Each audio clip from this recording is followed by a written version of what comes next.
It was a bright Saturday afternoon in Los Angeles when 16-year-old Kiara Williams decided to visit the Westfield Mall with her two closest friends, Tasha and Janelle. The three girls had been planning this shopping trip for weeks, saving up their allowances and part-time job money to treat themselves after final exams. Kiara had a special reason for wanting to visit the mall that day. Unlike her friends who were looking for new outfits, Kiara was on a research mission. As a top student in her high school's fashion design program, she wanted to study high-end clothing up close to understand the stitching, fabric choices, and overall craftsmanship. "I'll meet you guys at the food court in an hour," Kiara told her friends as they split up. Tasha and Janelle headed to the stores with sales, while Kiara walked toward the luxury section of the mall. She adjusted her simple backpack on her shoulder and tucked a strand of her curly hair behind her ear. Kiara was wearing her favorite outfit, neat jeans, white sneakers, and a blue button-up shirt her grandmother had given her for her birthday. She had dressed nicely on purpose, knowing she would be visiting expensive stores. The mall was crowded that day. Families pushed strollers between stores, teenagers laughed in groups, and tired shoppers rested on benches with shopping bags at their feet. Kiara walked confidently through the noise and movement, her eyes set on her destination, Luxe Boutique, one of the most exclusive stores in the mall. Kiara paused outside the store, taking a deep breath. The display windows showcased clothing that cost more than her entire wardrobe combined. She had never purchased anything from Luxe Boutique, but as an aspiring designer, she considered these visits educational. As she stepped inside, the atmosphere changed immediately. The store was quiet, with soft music playing in the background. Only a few customers browsed the carefully arranged clothes, while attentive staff moved about offering assistance. The air smelled faintly of an expensive perfume, and the lighting made everything look perfect. Kiara smiled politely at a staff member and began to look around. She made her way to a display of jackets that had caught her eye. The craftsmanship was amazing, perfect stitching, high-quality zippers, and fabric that felt wonderful to touch. She carefully examined the details, mentally taking notes for her own designs. What Kiara didn't notice was Officer James Riker, who worked as security for the boutique on his days off from the police force. He had been watching her from the moment she entered. Unlike the other customers, Kiara hadn't been greeted warmly by the staff. Instead, they had exchanged glances when she walked in, and Officer Riker had nodded, indicating he would keep an eye on her. As Kiara moved to examine a particularly beautiful jacket more closely, she remained lost in her observations. She was admiring the lining pattern when she felt someone standing very close behind her. A harsh cologne reached her nose before she heard the man's voice. "Excuse me, miss, what exactly do you think you're doing?" The voice was loud and stern, intentionally drawing attention from others nearby. Kiara turned around, startled to find Officer Riker standing uncomfortably close to her. He wasn't wearing a police uniform, but his security badge was clearly visible, as was the hard look in his eyes. She had no idea that at that very moment, a famous figure had just entered the store with his daughter. Dwayne "The Rock" Johnson had come to buy a gift, completely unaware that he would soon be pulled into a situation that would change multiple lives that day. "I'm just looking at the jackets," Kiara answered politely, taking a small step back to create some distance between herself and Officer Riker. Her voice was steady, but her heart had begun to race. Officer Riker crossed his arms over his broad chest. "Looking pretty closely, aren't you?" he said, loud enough for nearby shoppers to hear. "Those jackets cost more than $2,000 each." Kiara nodded calmly. "I know, I'm a fashion design student. I'm studying the craftsmanship." She gestured toward the jacket. "The stitching on this is really amazing." Officer Riker's expression hardened. He didn't believe her. "Do you have ID with you?" he demanded, moving closer again. A few shoppers had stopped browsing to watch the interaction.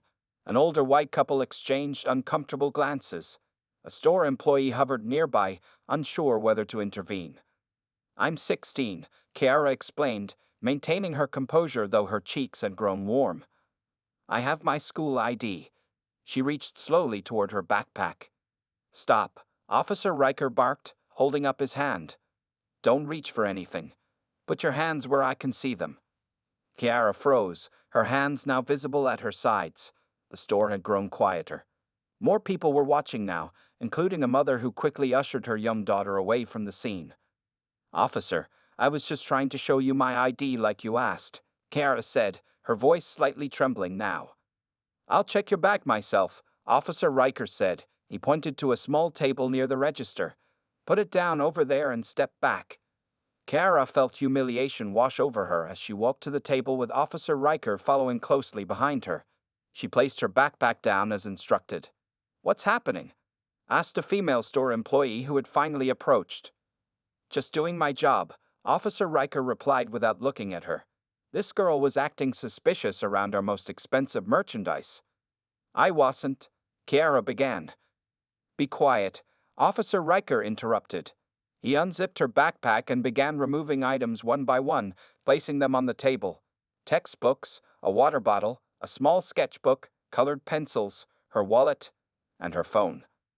Kiara watched as he flipped through her sketchbook, which was filled with her fashion designs. He barely glanced at the detailed drawings before putting it down. See, I told you I'm a design student, Kiara said quietly. Officer Riker ignored her comment. What's your name? He asked, opening her wallet and pulling out her school ID. Kiara Williams, she answered, though he was already looking at her ID. What are you really doing in this store, Kiara? Officer Riker asked, his tone suggesting he already had decided she was up to no good. This isn't exactly the kind of place for someone like you. The words stung Kiara deeply. Someone like me? She repeated. You know what I mean, Officer Riker said, gesturing vaguely at her.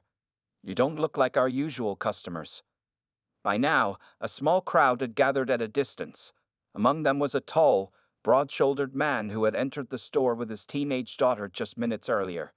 Dwayne Johnson had intended to buy a birthday gift for his wife, but his attention was now fully focused on the scene unfolding before him. Dad, that's not right, Johnson's daughter whispered to him, visibly upset by what they were witnessing.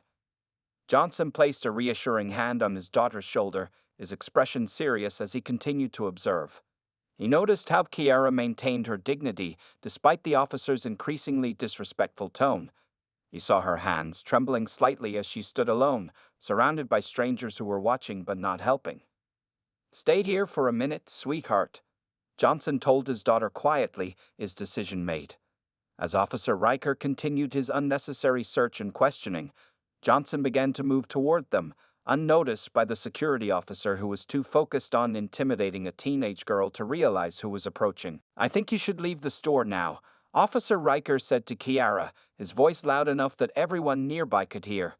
He had finished searching her backpack and found nothing suspicious, but his attitude hadn't changed. Kiara stood straight, trying to maintain her composure. I haven't done anything wrong, she said. I was just looking at the clothes. Looking? Officer Riker laughed coldly. People who can actually afford to shop here do more than just look. The female store employee who had approached earlier shifted uncomfortably. Sir, Mabe? I know what I'm doing. Officer Riker cut her off. I've been in security for 15 years. I know suspicious behavior when I see it. More shoppers had stopped to watch the scene. Some were recording with their phones, though most kept their distance. The silence in the store made the confrontation feel even more intense. Can I please put my things back in my backpack now? Kiara asked, her voice quieter than before. Her school notebooks, wallet, phone, and design sketches were still spread across the table for everyone to see. Are you in a hurry to leave? Officer Riker asked with a smirk. I wonder why. No, Kiara responded, fighting to keep her voice steady, but you've already checked my bag and found nothing. Officer Riker leaned forward. Let me give you some advice. Stores like this aren't meant for everyone. You should stick to places more appropriate for your budget. A middle-aged woman shopping nearby gasped softly at his words. Another customer shook his head in disapproval. Tears threatened to form in Kiara's eyes, but she blinked them away. She would not cry here, not in front of this man who seemed determined to humiliate her. I have every right to be here, she said, though her voice wavered slightly. Rights? Officer Riker scoffed. This is private property. And I'm asking you to leave before I have to escort you out. The store manager finally arrived, a thin man in an expensive suit who had been called by another employee. What's going on here? He asked, looking between Officer Riker and Kiara. Just removing someone who doesn't belong here, Officer Riker answered before Kiara could speak. She was acting suspiciously around the designer jackets. I was just studying the designs. Kiara tried to explain to the manager. I'm a fashion student. I wasn't doing anything wrong. The manager looked uncertain, glancing at Officer Riker's confident expression and then at Kiara's distressed face. Unfortunately, he chose the path of least resistance. Perhaps it would be best if you did leave, miss, the manager said softly, not meeting Kiara's eyes. We can't have our regular customers feeling uncomfortable. The injustice of it all hit Kiara like a physical blow. She was being asked to leave a public store simply because of how she looked. Not because she had done anything wrong. Her hands trembled as she began gathering her belongings. You see, Officer Riker said loudly. Even the manager agrees with me. As Kiara packed her things with shaking hands, she could hear whispers from the gathered crowd. Some were sympathetic, others judgmental. The public nature of her humiliation made it nearly unbearable. Next time, know your place, Officer Riker added with a smug smile. Not every space is for everyone. That comment was the final straw. A tear escaped and rolled down Kiara's cheek before she could stop it. She quickly wiped it away, but not before several people noticed. What Officer Riker failed to realize was that among those watching was Dwayne Johnson, who had been observing the entire interaction with growing anger. The famous actor and former wrestler had seen enough. His daughter stood a few feet behind him, looking upset at the treatment Kiara was receiving. As Kiara zipped up her backpack and prepared to leave the store in disgrace, Johnson took a step forward. His face was set in a determined expression that fans worldwide would recognize, the look that said he was about to change the situation completely. Dwayne Johnson moved through the crowd with purpose, his presence commanding attention even before anyone recognized who he was. At 6'5", and built like the professional athlete he once was, his approach alone was enough to make several shoppers step aside. Excuse me, Johnson said, his deep voice cutting through the tense atmosphere. I'd like to understand what's happening here. Officer Riker turned, annoyed at the interruption. Sir, this doesn't concern. His words died in his throat as he realized who was addressing him. Kiara, who had been struggling to hold back tears, looked up in surprise. Like most people, she instantly recognized Dwayne, "The Rock" Johnson. Actually, I think it does concern me, Johnson said calmly, though there was an edge to his voice. I've been watching for the past few minutes, and I'm concerned about how this young lady is being treated. The store had fallen completely silent. Even those who had been pretending not to watch were now openly staring. Several phones were raised, recording the unexpected development. Officer Riker's confident demeanor faltered. Mr. Johnson, I'm just doing my job. This girl was acting suspiciously around expensive merchandise. Was she? Johnson asked, raising an eyebrow. Because what I saw was a young woman looking at clothes, just like everyone else in this store. Then I saw you single her out and publicly search her belongings. Johnson turned to Kiara, his expression softening. I'm Dwayne, though you probably know that. What's your name? Kiara Williams, she replied, still stunned by his intervention. Nice to meet you, Kiara, Johnson said with genuine warmth. Do you mind telling me what brought you to this store today? Kiara straightened her shoulders, finding new courage. I'm studying fashion design at Westside High. I come to stores like this to learn about high-quality garment construction. I want to be a designer one day. Johnson nodded, then reached into his pocket and pulled out a small notebook.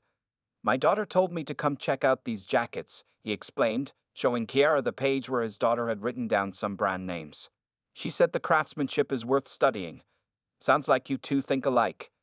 Johnson's daughter had moved closer now, standing near her father with a mixture of admiration and determination on her face. That's exactly why I was looking at them, Kiara said, her voice growing stronger. The stitching technique they use is amazing. Johnson turned back to Officer Riker and the store manager, who looked increasingly uncomfortable. So it seems to me that Kiara here is exactly the kind of customer who belongs in a fashion-forward store. Someone who appreciates the artistry of design. Officer Riker shifted his weight. Mr. Johnson, with all due respect, we have procedures. Do those procedures include publicly humiliating teenagers? Johnson interrupted, his friendly tone now gone. Or suggesting someone doesn't belong in a store because of how they look. The manager stepped forward quickly. Mr. Johnson, we deeply value all our customers. There seems to have been a misunderstanding. I don't think there was any misunderstanding, Johnson replied firmly. I heard exactly what was said. So did my daughter. So did everyone else in this store. Johnson gestured to the small crowd that had gathered, many of whom nodded in agreement. Some of the bystanders who had been filming moved closer, their phones still recording. What's your name? Johnson asked the store manager. David Pearson, the manager replied nervously. And you? Johnson looked at Officer Riker. Officer Riker hesitated before answering. James Riker. I'm an off-duty police officer who works security here. Well, Officer Riker, Mr. Pearson, Johnson said, I think we need to have a conversation about what just happened. But first, he turned to Kiara with a gentler expression. Are you okay? Kiara took a deep breath and nodded. The few minutes since Johnson's arrival had completely changed the dynamic in the store. Instead of being an object of suspicion, she now stood with one of the most recognizable celebrities in the world at her side. I'm better now, she said quietly. Thank you for stopping. I'd like to speak with whoever's in charge of security for this store, Johnson said, his voice calm but firm.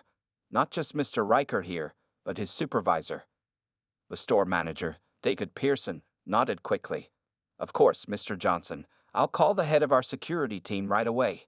He pulled out his phone and stepped aside to make the call. Officer Riker's confident demeanor had completely vanished. His face had grown pale, and sweat had begun to form on his forehead. He glanced around at the crowd of shoppers, many still recording with their phones. Look, Mr. Johnson, Riker said in a lowered voice, I think this situation has been blown out of proportion. I was just doing my job. Johnson shook his head. Your job is to keep the store secure, not to profile customers based on how they look. He turned to address the onlookers. Would anyone here who witnessed this interaction be willing to share what they saw? A middle-aged woman stepped forward. I saw the whole thing. This officer followed the young lady from the moment she walked in. She wasn't doing anything suspicious. An elderly gentleman joined in. He was unnecessarily aggressive. The girl was just looking at clothes like everyone else.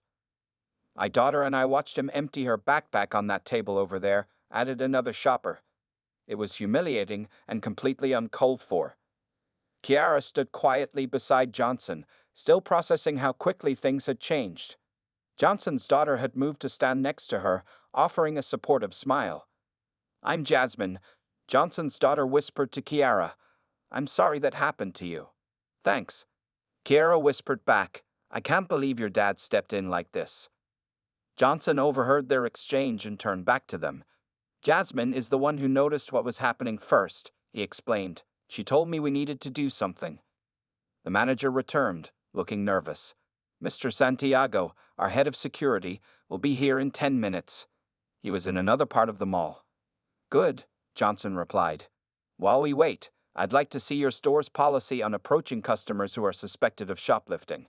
His tone made it clear this wasn't a request. Pearson hesitated. Sir, those are internal documents. I understand, Johnson interrupted. But I think it's important to establish whether Officer Riker was following protocol or acting on his own judgment. Officer Riker shifted uncomfortably. I was just being cautious. We've had theft issues recently. And did Kara do anything specific that made you suspicious? Johnson asked. Besides being a young black girl in an expensive store. The blunt question hung in the air. Officer Riker had no answer. A store employee who had been watching approached timidly.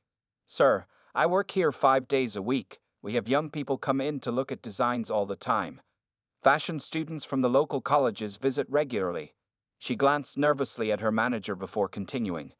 We've never treated any of them this way. Johnson nodded appreciatively at the employee. Thank you for speaking up. What's your name? Lisa Chen, she replied. I've worked here for 3 years. The atmosphere in the store had completely transformed. What had begun as a routine case of racial profiling had become something much larger. Some customers had left, uncomfortable with the confrontation, but others stayed to witness what would happen next. Johnson placed a gentle hand on Kiara's shoulder. Are you here by yourself today? Kiara shook her head. My friends are at the food court. We were supposed to meet up in. She checked her phone. 5 minutes ago. Text them, Johnson suggested. Let them know you're okay, but might be a while longer. As Kiara sent the message to her friends, Johnson turned back to Officer Riker, who was now standing stiffly against the counter. While we wait for Mr. Santiago, Johnson said, I think you owe Kiara an apology. The crowd watched expectantly as Officer Riker, a man who minutes ago had been so confidently exercising his authority, now found himself being held accountable by someone whose influence far exceeded his own. Officer Riker stared at the floor, his jaw clenched tight. The store remained uncomfortably quiet as everyone waited for his response to Johnson's suggestion that he apologize to Kiara. I was just following procedure, Riker finally muttered, not meeting anyone's eyes. Johnson crossed his arms over his broad chest. I think we both know that's not true, he said. His voice was level but carried an unmistakable authority. What procedure tells you to publicly humiliate a teenager? Before Riker could respond, a tall man in a crisp suit entered the store and approached them quickly. I'm Carlos Santiago, head of security for the Westfield Mall, he said, extending his hand to Johnson. I came as soon as I heard there was an issue. Johnson shook his hand firmly. Thank you for coming so quickly, Mr. Santiago. We have a situation here that needs addressing. Santiago looked from Johnson to Officer Riker, then to Kiara. I've been briefly informed about what happened.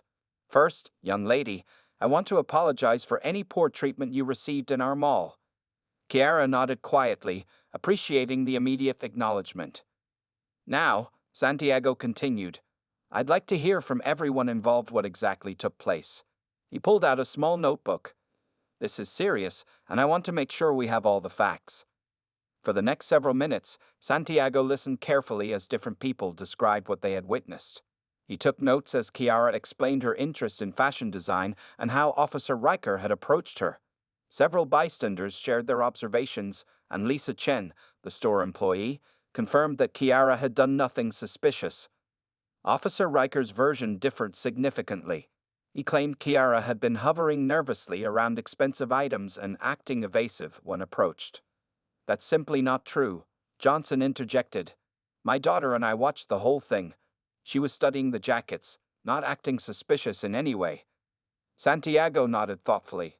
Officer Riker, you're aware of our mall's anti-discrimination policy, correct? The one you signed when you began working security here? Riker shifted uncomfortably. Yes, sir. And you're also aware that as an off-duty police officer, your actions still reflect on your department. This question seemed to hit Riker harder. His face paled further. Yes, sir. I'm going to need your security badge, Santiago said, extending his hand. You're suspended pending a full review of this incident. Riker looked shocked. You can't be serious. Over this? Over racial profiling? Over humiliating a minor in public? Yes, I'm entirely serious, Santiago replied firmly. Hand it over, please. With reluctance, Riker unpinned his security badge and placed it in Santiago's palm. The store remained silent as he did so. Now, Santiago continued, as a representative of this mall, I formally apologize to you, Ms. Williams, for how you were treated today. He turned to the store manager. Mr. Pearson, I believe your store might want to offer its own apology as well. Pearson, who had been watching the proceedings with growing anxiety, stepped forward quickly. Absolutely. Ms. Williams, what happened today was unacceptable. Our store welcomes all customers, especially young people interested in design and fashion. Please accept our sincere apology. Johnson watched these developments with satisfaction, but wasn't quite finished. Apologies are important, he said, but actions matter more. What will change to prevent this from happening again? Santiago nodded seriously. Good question, Mr. Johnson. First, we'll be reviewing all our security protocols and providing additional anti-bias training for all staff. Second, we're going to establish a clear reporting system for customers who experience discrimination. Pearson added, and our store will be implementing similar measures. We'll also be creating a special program for young designers to visit and learn about our products in a welcoming environment. Kiara, who had been quiet throughout much of this exchange, finally spoke up. Thank you. I just want to make sure no one else gets treated the way I was today. Johnson smiled at her, impressed by her grace under pressure. That's exactly why accountability matters, he said, loud enough for everyone to hear. It's not about punishing one person, it's about changing the system. The mall's security office was quiet compared to the busy store they had just left. Kiara sat in a comfortable chair, sipping water from a bottle Santiago had provided. Across from her sat Dwayne Johnson and his daughter Jasmine, while Santiago finished typing notes into his computer. I've documented everything, Santiago said, looking up from his screen. Ms. Williams, would you be willing to provide a formal statement about what happened today? It would help us greatly with our internal review. Kiara nodded. Yes, I can do that. Thank you, Santiago replied. And Mr. Johnson, would you and your daughter be willing to provide witness statements as well? Absolutely, Johnson answered. Whatever helps make sure this type of situation doesn't happen again. The door opened, and two people walked in, a woman in a business suit and a man wearing jeans and a button-up shirt. Kiara, the man called out, hurrying to her side. Are you all right? Dad, Kiara said, standing up to hug him. I'm okay now. Kiara's father, Michael Williams, had arrived with Sarah Thompson, the mall's general manager. Santiago had called them both after taking Officer Riker's badge. Mr. Williams, I'm deeply sorry about what your daughter experienced in our mall today, Sarah Thompson said, extending her hand. We're taking this situation very seriously. Michael shook her hand, his expression a mixture of anger and concern. I appreciate that, but it should never have happened in the first place. You're absolutely right, Thompson agreed. And we're committed to making changes. It was only then that Michael noticed who else was in the room. His eyes widened in surprise. You're Dwayne Johnson. Johnson stood and shook Michael's hand. Yes, sir. I witnessed what happened to your daughter today and couldn't stay silent. He stopped it, Dad, Kiara explained. He and his daughter Jasmine. They saw everything and stepped in when no one else would. Michael's eyes filled with emotion. Thank you, he said simply, his voice thick. Thank you for standing up for my daughter. Anyone would have done the same, Johnson replied, though everyone in the room knew that wasn't true. Many people had watched without intervening. What happens now? Michael asked, turning back to Thompson and Santiago. Thompson outlined the immediate steps. Officer Riker is suspended, and we'll be reviewing all security footage. We'll also be speaking with his supervisor at the police department. The store has agreed to implement new training, and we'll be reviewing policies mall-wide. We'd also like to offer Kiara something, Santiago added, reaching into a drawer. He pulled out an envelope and handed it to her. This is an official invitation to join our Youth Fashion Council. It's a program we run with design schools in the area, giving young designers access to our high-end retailers for educational purposes. Kiara opened the envelope with surprise. Really?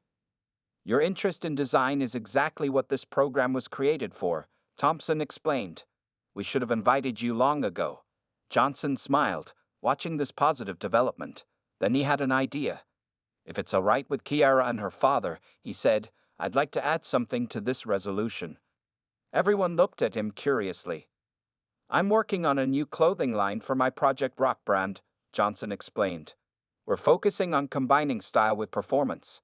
Kiara, would you be interested in shadowing our design team for a week during your next school break? See how the professional process works? Kiara's eyes widened. Are you serious? Johnson nodded. Completely serious. Your passion for design is obvious. And after what I saw today, how you handled yourself with such dignity despite terrible treatment, I know you have the character to succeed in this industry. Kiara looked to her father, who nodded encouragingly, pride evident in his eyes. I would love that opportunity, she said, her voice steady despite the emotion she was feeling. Thank you. As they finalized the details and prepared to leave, Johnson pulled Kiara aside for a moment. What happened today was wrong, he said quietly. But the way you handled it showed incredible strength. Remember that strength. It will take you far. Kiara nodded, standing taller than she had when the day began.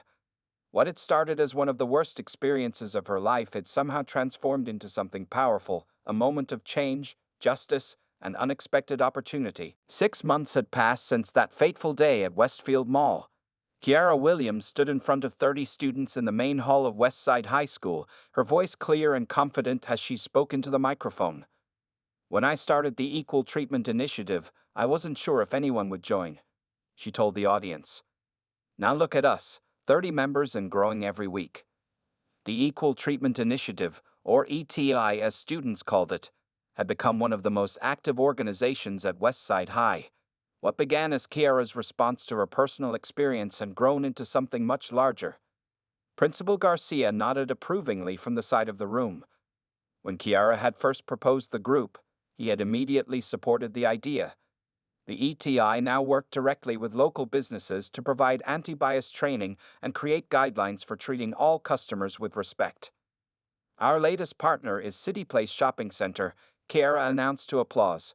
"Their management team will be working with us next month to review their security protocols."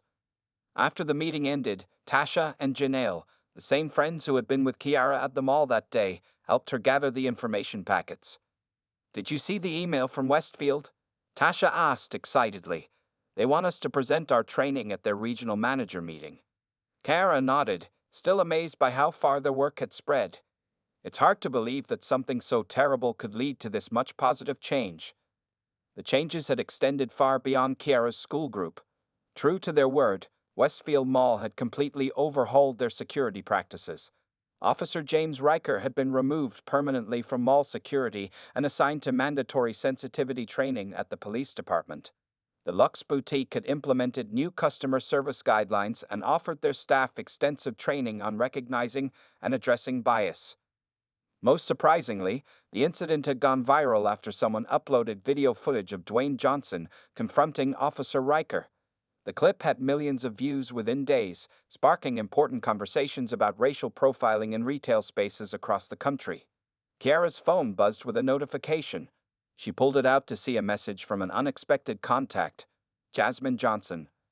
Dad and I just saw the news about your group's award. Congratulations. Still on for next week?" Kiara smiled as she typed back. "Absolutely. Can't wait to see the new designs." Johnson had kept his promise about the design internship. Kiara had spent a week with the Project Rock design team during spring break, learning more about fashion design than she could have imagined. The experience had confirmed her career path and opened doors she hadn't known existed. Even more meaningful was the friendship that had developed between Kiara and Jasmine Johnson. Despite their different backgrounds, the two girls had connected over their shared interest in fashion and their commitment to making the world more fair. "Ready for your interview tomorrow?" Janelle asked as they walked toward the school exit.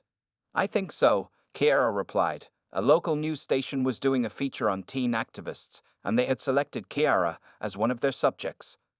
"I'm just going to tell my story honestly." Outside the school, Kiara's father waited in his car. As she approached, she could see the newspaper on the passenger seat, the one with the headline about Westfield Mall's new community outreach program, which featured a quote from her. "How was the meeting?" Michael asked as she got in. "Really good," Kiara answered. "We're making progress." As they drove home, Kiara thought about how differently things might have turned out if Dwayne Johnson and his daughter hadn't been in that store 6 months ago. One person willing to speak up had changed everything. But the most important change had been within Kiara herself. The girl who had once stood trembling as Officer Riker emptied her backpack was now confidently leading a movement for change. She had discovered her voice that day, not just as a future fashion designer, but as someone who could transform a painful experience into purpose. When they arrived home, Kiara headed straight to her desk where her sketchbook lay open. Next to her fashion designs was a list titled ETI Goals for Next Year. The first item read, "Remember that one person can make a difference." And she had the proof that it was true.